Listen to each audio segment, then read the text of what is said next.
मराठा समाजामध्ये या अगोदर असं काही घडलंच नाही. त्यामुळे सुधारणा होईल कशी?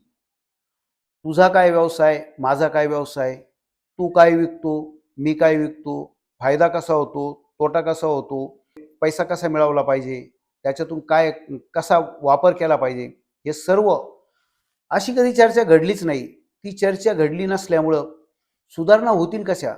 आणि आज खिशे रिकाम्या झाल्यानंतर आपण शोध घ्यायला लागलो, की काहीतरी प्रेरणा घ्यायला लागलो, की आपण काहीतरी व्यवसाय केला पाहिजे.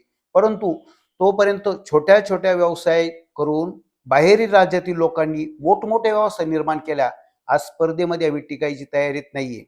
परंतु हे सर्व घडत असताना आम्ही डोळे झाकून बंद होतो आणि आम्ही कोणाला तरी लाज वाटत होती, कोणाला तरी कमी लेखत होतो आणि त्याच घटनेतून आपण आज या स्तराला पोहोचलो आहे.